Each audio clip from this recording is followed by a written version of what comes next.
சின்ன மருமகள்ல அடுத்து என்ன நடக்க போகுது அப்படின்னு பார்த்தீங்கன்னா, ஆப்பத்தா வந்து அந்த சித்தர் சொன்ன விஷயத்த அங்க ஃபோன் பண்ணி சொல்லவும், இத கேட்டுட்டு தமிழும், சேதுவும் ரொம்ப பதட்டமாயிர்றாங்க. "என்ன மச்சி இப்படி சொல்றீங்க?" அப்படின்னு. அப்புறம் பார்த்தா தமிழ்கிட்ட அப்பத்தா சொல்றாங்க, "நீ எக்காரணத்த கொண்டும் கீழ யாரையும் கூட்டிட்டு வந்துராத தமிழு. ஏன்னா, இங்க ஒரு சாமியார் இப்படி சொல்றாரு. அதுவும் இந்த கிராம மக்களும் அதே தான் சொல்றாங்க. விஷம் தலைக்கேறி அவங்க உடனடியா செத்துருவாங்களாண்டி" அப்படின்னு அப்பத்தா அழுகுறாங்க. "சரி அம்மாச்சி, நான் இப்ப திரும்பவும் அவங்க எல்லாத்தையும் அந்த காட்டு பங்களாவுக்கே கூட்டிட்டு போயிடுறேன்" அப்படின்னு சொல்லிட்டு எல்லாரையும் வந்துட்டு தமிழ் திரும்பவும் அந்த காட்டு பங்களாவுக்கே கூட்டிட்டு போயிடுறாங்க. அங்க பார்த்தா வண்டு திரும்பவும் இருக்கு.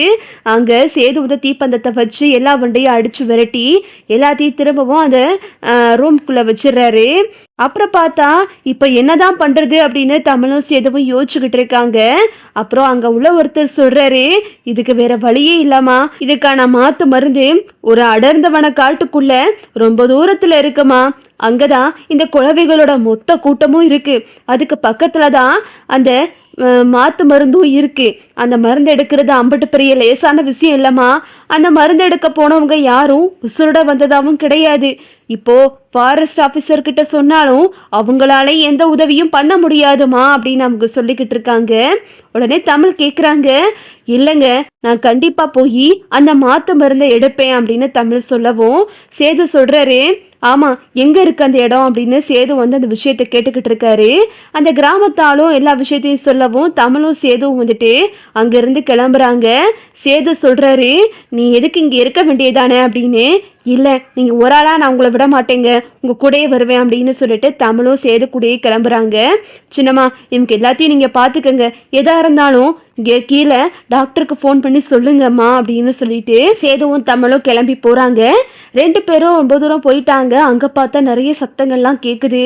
"எனக்கு என்னமோ பயமா இருக்கு தமிழ்" அப்படின்னு சேது சொல்லவும், "நீங்க பயப்படாதீங்க, நம்ம மாமா உசுரை காப்பாற்றணும். அந்த வண்டு எப்படி அப்பட்டதா இருந்தாலும் சரி, நம்ம மாமா உசுரை காப்பாத்தியே தீரணுங்க" அப்படின்னு தமிழ் சொல்லவும், இதை கேட்டுட்டு சேது வந்து தமிழை நினைச்சு ரொம்ப பெருமைப்பட்டுக்கிட்டு இருக்காரு, சந்தோஷமும் படுறாரு. இந்த விஷயம் போஸுக்கு தெரிய வருது. "என்ன இவங்கெல்லாம் இங்கே செத்து கிடக்காங்க?" அப்படின்னு சொல்லிட்டு. அப்புறம் பார்த்தா அந்த விஷயம் போஸுக்கு தெரிய வருது, இந்த மாதிரி வண்டு கடிச்சுதான் செத்து போயிட்டாங்க அப்படின்னு. அது மட்டும் இல்லாம அமைச்சரை வந்து வண்டு கடிச்ச விஷயமும் போஸுக்கு தெரிஞ்சிருது. அப்போ நம்ம வந்த வேலை மிச்சம். எப்படியும் அந்த தமிழ்ச்செல்வி காட்டுக்குள்ள போயிட்டு உசுரோட வரமாட்டா. நமக்கு நினைச்சதெல்லாம் நடக்க போகுது. ஒரே கல்லுல 3 மாங்காய் அப்படின்னு இந்த போஸும் நீதிமாறனும் பேசிக்கிட்டு இருக்கான். இங்க பார்த்தா அப்பத்தான் அழுதுகிட்டு இருக்காங்க. "ஐயோ, எங்க வீட்டு பிள்ளைக்கு இப்படியா நடக்கணும்" அப்படின்னு சொல்லிட்டு அப்பத்தான் எல்லாரும் அழுதுகிட்டு இருக்காங்க. அப்புறம் பார்த்தா இங்க தமிழும் சேதுவும் அந்த காட்டுக்குள்ள போயிட்டாங்க. "கொஞ்ச நேரம் உட்காந்துட்டு போமா தமிழ், உன்னால நடக்க முடியலை" அப்படின்னு சொல்லிட்டு தமிழும் சேதும் உட்காந்துருக்காங்க. உட்காந்துருக்கும் போது பக்கத்துல ஒரு பாம்பு வந்துடுது. "எங்க அங்க பாம்பு இருக்குங்க" அப்படின்னு சொல்லிட்டு தமிழ் கத்துறாங்க.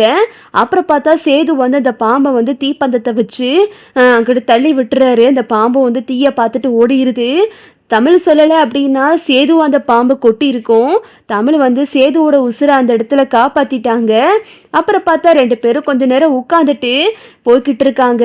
போய்கிட்டு இருக்கும்போது நல்ல மழை பெய்யுது காட்டுக்குள்ள மழை பெய்யறதுனால தீப்பந்தமும் எரிய மாட்டேங்குது. அப்புறம், "கடவுளே, எங்களுக்கு வந்து சோதனை இப்படியா வரணும்" அப்படின்னு சொல்லிட்டு ரெண்டு பேரும் நினைச்சுக்கிட்டு இருக்காங்க. ரெண்டு பேரும் போய்கிட்டு இருக்கும்போது திடீர்னு ஒரு பறவை வருது. "நான் உங்களுக்கு உதவி செய்கிறேன்" அப்படின்னு சொல்லிட்டு அந்த பறவை பேசுது. அந்த பறவை பேசுனதை கேட்டதுமே தமிழுக்கு சேதுக்கும் ரொம்ப சந்தோஷமாகிருது. அப்புறம் அந்த பறவை சொல்லுது, "நான் சொல்கிற இடத்துக்கு நீங்கள் போங்க" அப்படின்னு சொல்லிட்டு அந்த பறவை வந்து அவங்க ரெண்டு பேரையும் கூட்டிகிட்டு போகுது. "கடவுளாக பார்த்து நமக்கு இந்த பறவையை அனுப்பி வச்சாரு" அப்படின்னு சொல்லிட்டு ரெண்டு பேரும் பேசிக்கிட்டே அந்த பறவை பின்னாடியே போகிறாங்க. அப்புறம் அந்த பறவை, "பார்த்து கவனமா வாங்க, இங்கேதான் அந்த வண்டு கூட்டம் அதிகமா இருக்கு" அப்படின்னு சொல்லிக்கிட்டு இருக்கும் போதே ஒரு வண்டு பறந்து வந்து அந்த பறவையை கொட்டிடுது. அந்த பறவை செத்து கீழே விழுந்துருது. "ஐயோ, இப்படி செத்து போச்சு" அப்படின்னு சொல்லிட்டு தமிழும் சேதுவும் அந்த பறவையை நினைச்சு ரொம்ப அழுதுகிட்டு இருக்காங்க. அப்புறம் பார்த்தா அந்த வண்டு கூட்டம் ஒவ்வொன்றா கிளம்ப ஆரம்பிக்குது. மனுஷங்க வடக்கே அந்த வண்டு வரும்னு சொல்லவும், அதே மாதிரியே அந்த வண்டு தமிழும் சேதுவும் நிற்கிறத பார்த்துட்டு எல்லா வண்டும் பறந்து வர ஆரம்பிச்சிருது. அப்புறம் பார்த்தா தமிழும் சேதுவும் சேர்ந்து அந்த ஒரு சாக்கு பை மாதிரி கொண்டு வந்திருக்காங்க. அதை கட்டிக்கிறாங்க. அது ரொம்ப கனமா இருக்கிறதுனால வண்டுனால கடிக்க முடியாது. ரெண்டு பேரும் கட்டிக்கிட்டு அப்போ தீப்பந்தத்தை எடுத்து பத்த வைக்கிறாங்க. அந்த தீப்பந்தமும் பத்திக்கிருச்சு.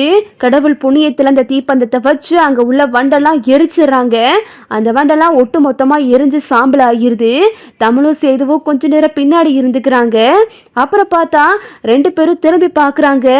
எங்க அங்க பாருங்கங்க, அந்த மரம் அங்கதான் இருக்கு அப்படின்னு சொல்லிட்டு 2 பேரும் அந்த மரம் இருக்கிற இடத்துக்கு போய் அந்த பச்சிலைய பறிச்சுட்டு திரும்பவும் வந்துகிட்டு இருக்காங்க. 2 பேரும் நல்லபடியா வந்துகிட்டு இருக்காங்க. காட்டு பங்களாவுக்கே வந்துடுறாங்க. ராஜாங்கத்தோட நிலைமை ரொம்ப மோசமாகிருது. ரொம்ப கிரிட்டிக்கல் ஸ்டேஜுக்கு போயிடுறாரு. மோகனா அழுதுகிட்டு இருக்காங்க. இங்கே பார்த்தா சாவித்திரி, தாமரை, சித்ரா 4மே ரத்த வாந்தி எடுத்துக்கிட்டு இருக்குங்க. தக்க சமயத்துல தமிழ் அந்த பச்சிலையை அரைச்சு எல்லாத்துக்கும் கொடுக்குறாங்க. எல்லாத்துக்கும் கொடுத்ததுக்கு அப்புறம் கொஞ்ச நேரம் அப்படியே அமைதியா படுக்க சொல்றாங்க. உடனடியா அந்த விஷம் முறிஞ்சு அவங்க வாமிட் எடுக்கிறாங்க. விஷமா வாமிட் வெளியே வந்துடுது. அப்புறம் பார்த்தா எல்லாரும் நல்லபடியா குணமாயிட்டாங்க. எப்படிதான் இந்த மருந்தை உன்னால எடுக்க முடிஞ்சிச்சு அப்படின்னு கேட்கும்போது ராஜாங்கம் தமிழுக்கு நன்றி சொல்றாரு. உன் உசுரை பணைய வச்சு எங்களை காப்பாத்திட்டமா அப்படின்னு சொல்லிட்டு ராஜாங்கம் தமிழுக்கு நன்றி சொல்லிக்கிட்டு இருக்காரு. அப்புறம் பார்த்தா எல்லாரையும் திரும்பவும் காரில் ஏற்றி கீழே கூட்டிட்டு போயிட்டாங்க. அப்பத்தா ராஜாங்கத்தை பார்த்துட்டு, ஐயா ராஜாங்கம் உனக்கு ஒன்றும் இல்லையா அப்படின்னு சொல்லிட்டு அப்பத்தா ராஜாங்கத்துக்கிட்ட ரொம்ப அழுது புலம்பிக்கிட்டு இருக்காங்க. அத்தா எனக்கு ஒன்றும் இல்லை அத்தா அப்படின்னு சொல்லிட்டு எல்லாருமே ராஜாங்கத்தை படுக்க வச்சு செக் பண்ணி பார்க்குறாங்க. டாக்டர்லாம் எந்த பிரச்சனையும் இல்லை அப்படின்னு தெரிய வருது. உன் வீட்டுக்கு வந்த மருமக தான் உன் உசிரை காப்பாத்துனது. இப்போ உன் மருமக மட்டும் இல்லை அப்படின்னா உன் உயிரை பொழைச்சிருக்காது. அவ வயிற்றுல ரெட்ட கருவை சுமந்துகிட்டு இருக்கா. அந்த புள்ள சனிச்ச நேரம் தான் உன் உயிர் காப்பாத்தப்பட்டிருக்கு. அந்த 2 பிள்ளைங்கனாலதான் நீ இப்போ உசுரோட இருக்க அப்படின்னு சொன்னதும் இதை கேட்டுட்டு தமிழ், சேது, ராஜவங்க எல்லாத்துக்குமே அதிர்ச்சி ஆகிருது. ரெட்ட குழந்தைங்களா அப்படின்னு சொல்லிட்டு, ஆமாதாயி உன் வயிற்றுல வளருது ரெட்ட புள்ள அப்படின்னு சாமியார் உண்மையை சொல்லிடுறாரு. இதை கேட்டதுமே அப்பத்தான் அதிர்ச்சி ஆயிடுறாங்க.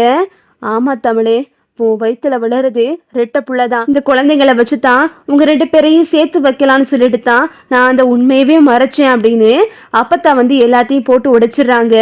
இதை கேட்டதுமே ராஜாங்கத்துக்கு ரொம்ப சந்தோஷமாகிருது. அப்புறம் பார்த்தா சேதுகிட்டையும் போய் அந்த சித்தர் சொல்றாரு, இந்த புள்ள வயிற்றுல வளருது ஓ அம்மா, இந்த பிள்ளைய சந்தேகப்படாதவா அப்படின்னு சொல்லிட்டு சேதுகிட்டையும் அந்த சித்தர் சொல்லிக்கிட்டு இருக்காரு. இதை கேட்டதுமே சேது கண்ணெல்லாம் கலங்கி தமிழை கட்டி பிடிச்சி அழுகுறாங்க. அப்புறம் பார்த்தா இந்த விஷயத்தை தெரிஞ்சுக்கிட்டு ராஜாங்க ரொம்ப சந்தோஷப்படுறாரு.